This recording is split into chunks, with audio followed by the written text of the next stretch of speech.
दिवस अधिक भयानक होत गेलंय आणि भीती ही आहे की आणखी भयानक ते होईल। या भयानकतेची, या वाहतूक कोंडीची कारणं काय आहेत? एक ना अनेक आहेत।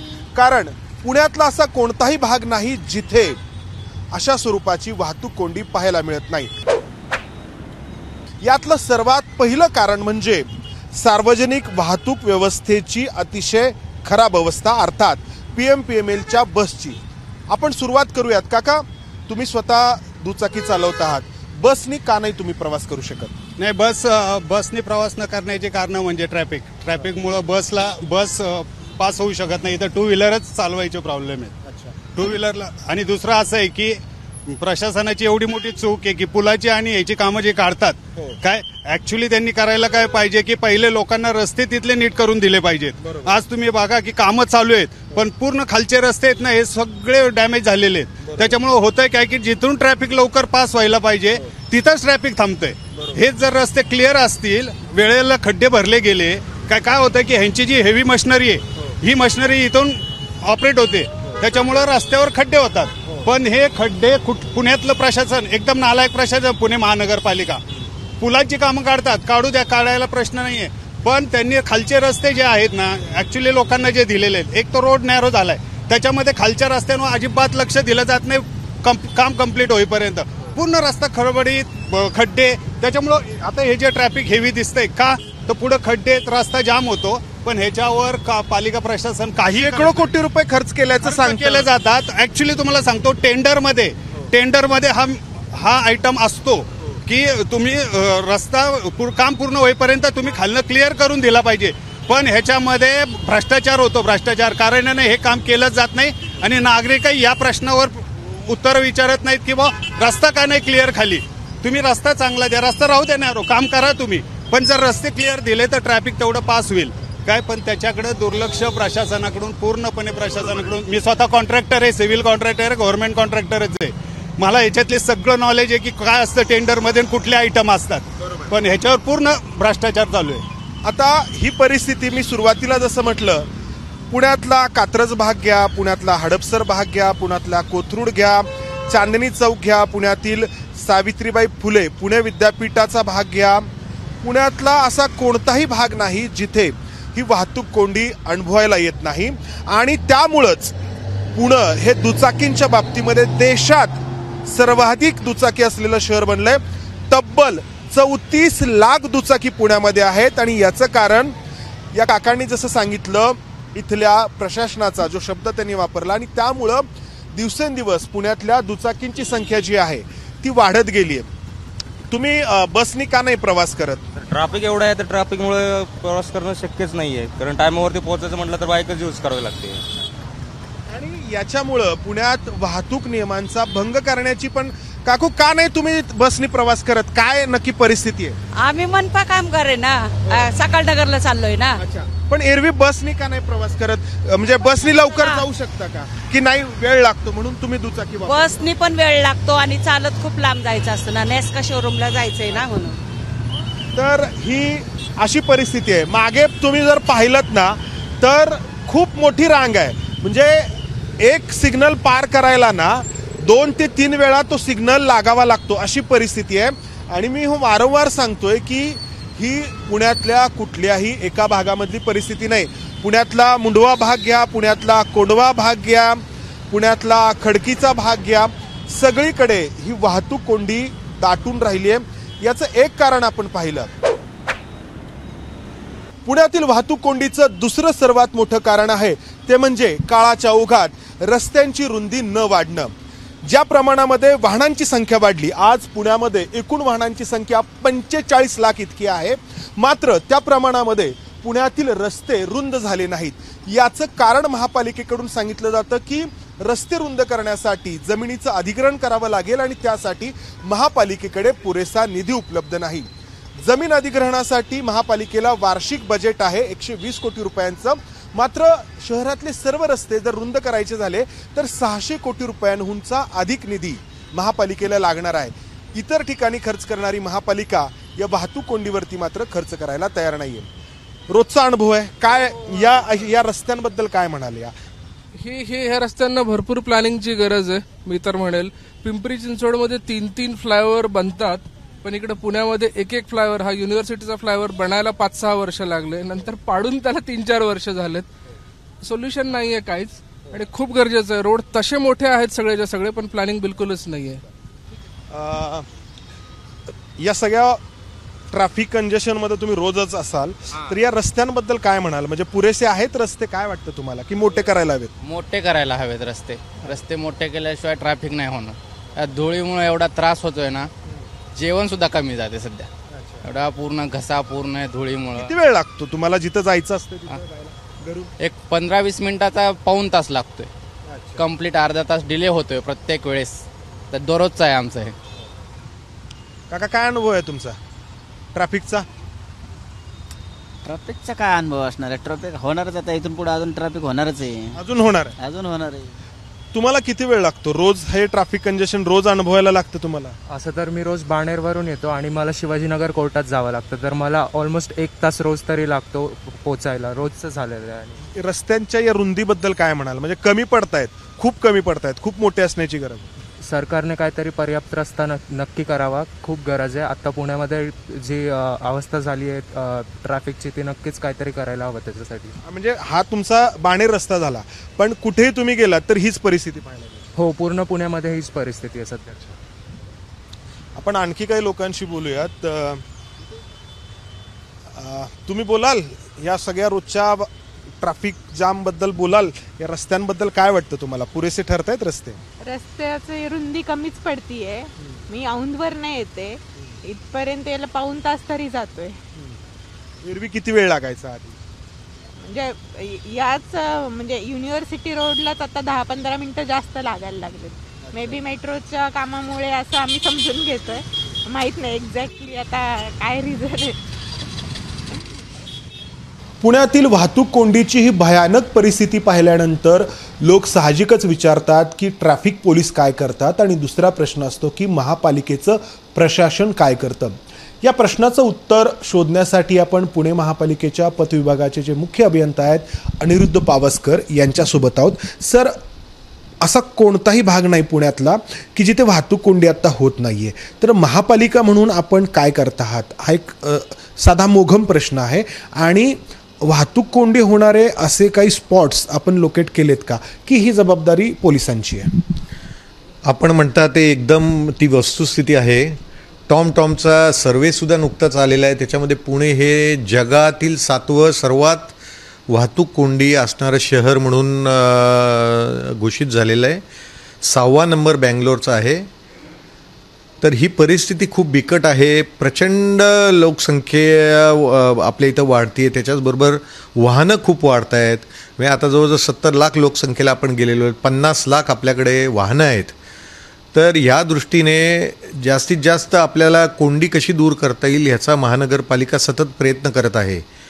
आम्ही जवळजवळ शहरातल्या महत्त्वाच्या 33 मिसिंग लिंक्स ज्या आहेत त्या आम्ही आयडेंटिफाय केलेल्या आहेत. त्या मिसिंग लिंक्स आपण जर पूर्ण केल्या तर सध्या ज्या शहराच्या रस्त्यांवर जिथं वाहतूक कोंडी मोठ्या प्रमाणात होत आहे ती वाहतूक कोंडी दूर होण्यास मदत होणार आहे. रस्ता बराचसा झालेला आहे. अगदी 1-2 मिळकती आपल्याला ताब्यात येत आहेत आणि त्या ताब्यात घेतल्यानंतर आपल्याला ती लिंक पूर्ण करता येईल अशी परिस्थिती आहे. आता आपण जर बघितलं तर मयूर कॉलनीमध्ये अशी एक लिंक आहे. त्यानंतर कर्वे पुतळ्याच्या समोर पेट्रोल पंप जिथं आहे तिथे एक लिंक आहे. बऱ्याच ठिकाणी अशा लिंक्स केलेल्या आहेत आपण, म्हणजे वडगावला केलेल्या आहेत लिंक्स एस्टॅब्लिश तशा की आयडेंटिफाय केलेल्या आहेत 33 लिंक्स.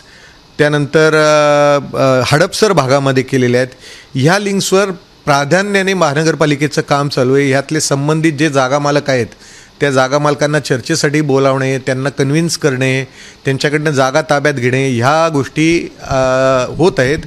सर, ह्या मिसिंग लिंक्स तुम्ही जोडण्याचं काम करतात, परंतु शहरामधल्या रस्त्यांची रुंदी लांबी वाढवणं शक्य आहे का आजच्या घडीला? याच्यापेक्षा मोठे रस्ते आपण देऊ शकतो का, की आहे त्याच लिंक्स जोडणं किंवा एकमेकांना कनेक्ट करणं एवढंच आता आपल्या हातात उरलेलं आहे? नाही, आपण म्हणता ते सुद्धा करणं शक्य आहे. कारण की विकास आराखडा जो जुन्या हद्दीचा 2017ला मान्य झालेला आहे त्याच्यात रस्त्याच्या रुंद्या आधीच्या मंजूर विकास आराखड्यापेक्षा जास्त दर्शवण्यात आलेल्या आहेत.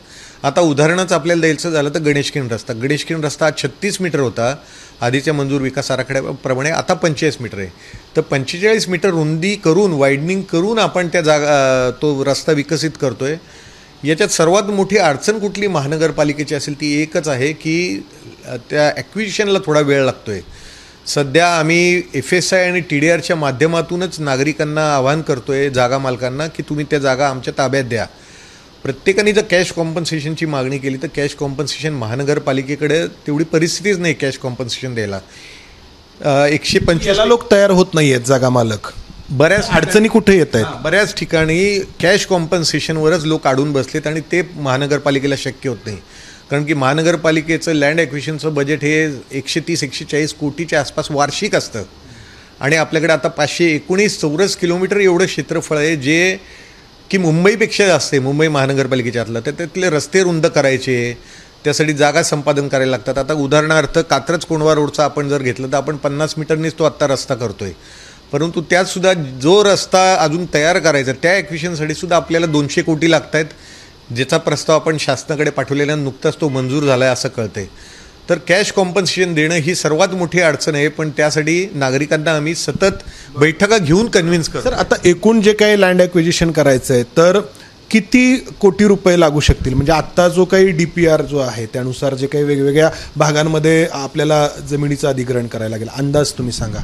नाही, आता यात दोन गोष्टी आहेत. फक्त जागा ताब्यात घेणं वर प्रश्न मिटतोय असंही नाही. त्या जागा ताब्यात घेऊन रस्त्यासाठी त्या विकसन करायला सुद्धा फार मोठ्या प्रमाणात निधी लागतो. म्हणजे आज आपण जर डांबरी रस्ता बघितला तर जवळजवळ 4,000 रुपये पर चौरस मीटर एवढा खर्च डांबरी रस्ता करायला येतो. ते 5,500 ते 6,000 रुपये खर्च हा पर किलोमीटर कॉन्क्रीट रोडला येतो. त्यामुळे आपल्याला जागा ताब्यात घेऊन ते विकसित करणं हे जर शक्य असेल तरच त्या जागा ताब्यात घेण्यात आत्ता पॉईंट आहे. तर तरी बघितलं तरी 500-600 कोटी तरी किमान आपल्याला आत्ता सध्या जे महत्त्वाचे रस्ते आहेत ते वायडन करायला आपल्याला लागणार. आता पुढचा प्रश्न की अनेक ठिकाणी हे जे काही जागेचं अधिग्रहण रखडल्यामुळं खूप मोठी वाहतूक कोंडी होते, खास करून सावित्रीबाई फुले पुणे विद्यापीठाच्या चौकामध्ये. खरं तर तिथं मेट्रोचा पण पूल होणार आहे आणि आपल्या महापालिकेकडून जो उड्डाण पूल केला जातोय तोही होणार आहे. मात्र राजभवन जे राज्यपालांचं पुण्यातील सरकारी निवासस्थान आहे त्यासाठीची जागा अधिग्रहित करावी लागणार आहे आणि सुरक्षेच्या कारणास्तव या राजभवननी याला आक्षेप घेतलाय. तर ही कोंडी कधी फुटणार? कारण अनेक महिन्यांपासून तिथं प्रचंड वाहतूक कोंडी होती. आपलं म्हणणं बरोबर आहे. सर्व स्तरावर यासाठी प्रयत्न होत आहेत. PMRDA मार्फत हा पूल सगळा बांधला जातोय. त्यामुळे त्यांना आवश्यक ती जागा ताब्यात घेण्यासाठी प्रत्येक पातळीवर प्रयत्न केले जात आहेत आणि ती जागा आपल्याला एकदा मिळाली की आपल्याला फ्लायओव्हर म्हणजे डबल डेकर जो फ्लायओव्हर आहे तो सुद्धा करता येणं शक्य आहे. त्याचबरोबर गणेशखिंड रस्त्यावर रस्ता रुंदीचं जे काम आहे 45 मीटरपर्यंत त्याचंही महानगरपालिकेकडून काम जोरात चालू आहे. तर नजीकच्या कालावधीमध्ये ही कोंडी फुटल्यानंतर आपल्याला नागरिकांना याच्यात दुसरं की आता मेट्रोची कामं शहरामध्ये खूप मोठ्या प्रमाणात सुरू आहेत, पण मेट्रो आणि महापालिका यांच्यामध्ये संवाद आहे असं वाटतं का? कारण येरवडा भागामध्ये जो मेट्रोकडून एक पादचारी पूल उभारण्यात आला तो रस्त्याच्या मधोमध येतोय, वाहनं जायला त्याच्यामुळे अडथळे येत आहेत. आता याच्यावरती मार्ग काय? मेट्रो आणि महानगरपालिकेच्या कोऑर्डिनेशनच्या बैठका होत असतात, परंतु काही ठिकाणी असं निदर्शनास आलेलं आहे की त्यांनी असं बांधले ज्याच्यामुळे रस्त्याची रुंदी कमी होते. तर त्याला आपण आता पर्याय शोधतोय. सगळं आता बांधकाम झालेलं पाडणं शक्य नाही, मग त्याच्या मागून आपल्याला एक रस्ता पादचाऱ्यांना वगैरे घेता येईल का हे सुद्धा आपले प्रयत्न चालू आहेत. आणि बऱ्याच ठिकाणी म्हणजे गणेशखिंड रस्त्यावर जिथं आपल्याला आवश्यक ती रुंदी मिळत नव्हती अशा ठिकाणी आपल्याला आपण PMRDAला 45 मीटरपेक्षा जास्त ॲक्विजिशन करण्यासाठी आपण त्यांना सूचना दिलेल्या आहेत आणि त्याप्रमाणे त्यांच्याकडनं ते करण्यात येत आहे. अनेक ठिकाणी म्हणजे नागरिकांना असं आढळतं की एक रस्ता वर्षामध्ये दुसऱ्यांदा खोदण्यात आला. कारण सांगितलं जातं कुठेतरी केबल्स टाकायच्यात, कुठेतरी पाईपलाईन टाकायच्यात.